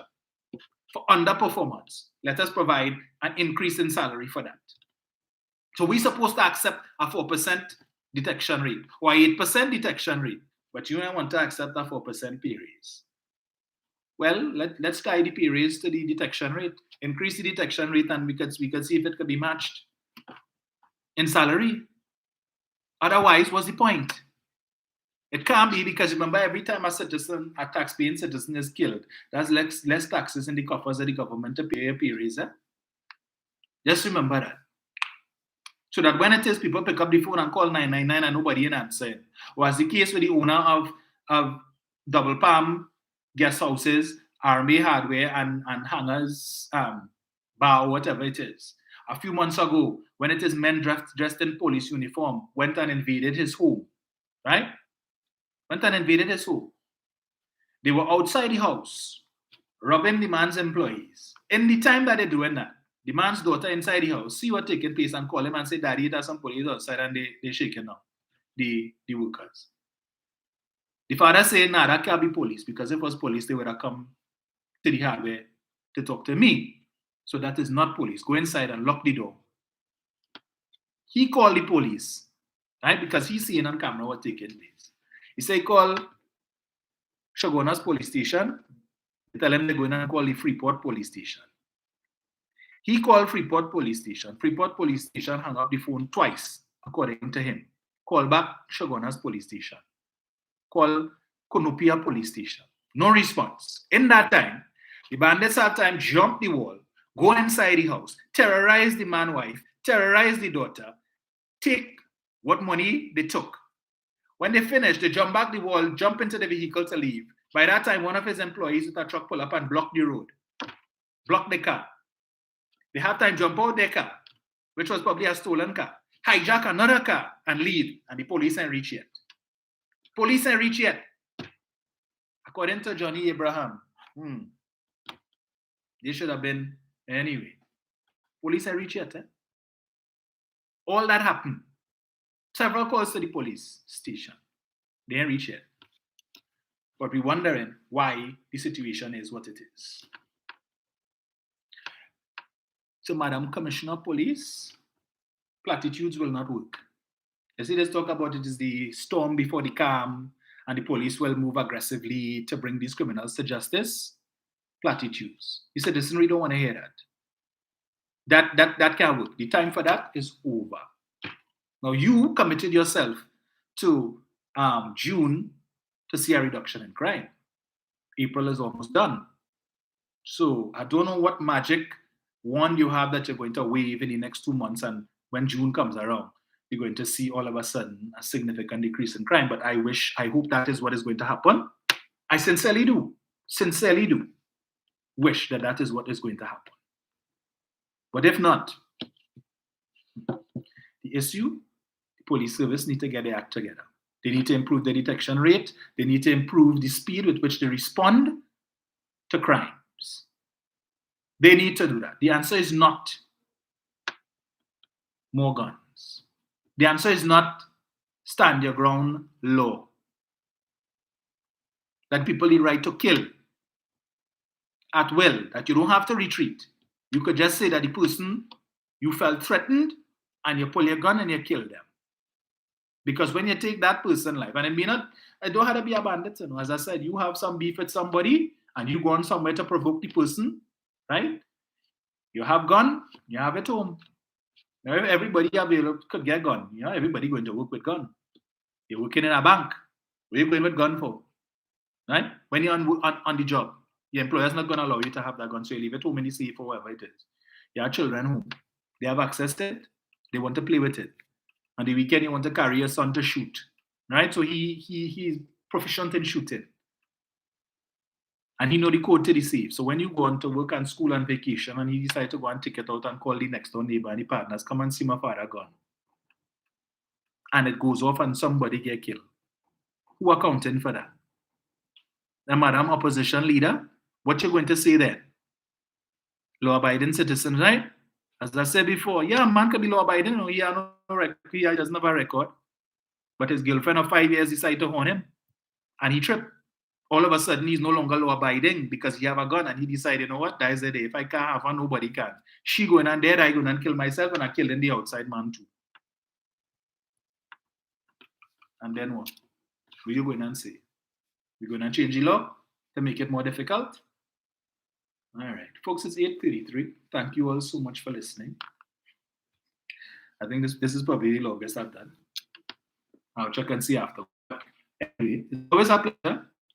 I will continue this conversation on Sunday when we will deal with the poser number 2, the number 2, the wannabe PM number 2, Motomouth, Gary. We will deal with he. We will finish with Madam Kamla and we will deal with Gary on Sunday. And I wouldn't have time to deal with Philip on Sunday. So we'll deal with Gary on Sunday. Yeah? So 11 o'clock. Don't miss it. All right? Enjoy the rest of your day. Hopefully it's productive.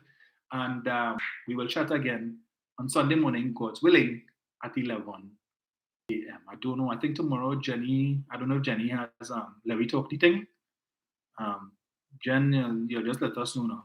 Because I think normally it's 4 o'clock. So if Jenny has Levy Talk the thing, please tune in tomorrow and hear what Jenny has to say. And of course, Juliet on 91.9 at 2 o'clock. She and Mr. Aruka supported. And I think Rhoda is on a Sunday or something. So, yeah. So enjoy your day, folks. Anton Batiste, Jennifer Bishop Mills, Beverly Jones, Kathleen Crick, Melka Rock, Alison Boyce. Thank you all so much for tuning in. Right, Jenny said yes. Tomorrow at 4 o'clock, let me talk the thing. So tune into the Facebook page. The Facebook page, Debunking UNC Lies with Facts. And you will hear Jenny give you her side of the story on Let Me Talk the Thing. Apollinus, Rude Trude, Point Kumana Sharon, good morning to you all. Patricia McKenzie, Donna Walcott, you're most welcome. Arlene Lewis, you're most welcome. Angela Carty, Raymond Penny, Veronica Jack, it was a pleasure. So guys, we will chat again on Sunday morning at 11 o'clock. Yes, I come in hot. Don't miss, right? On Sunday morning, title, High Chaparral. Yes, we're only talking gun talk, Western thing now. We're shooting from the hip Sunday. Don't miss it. I'm out.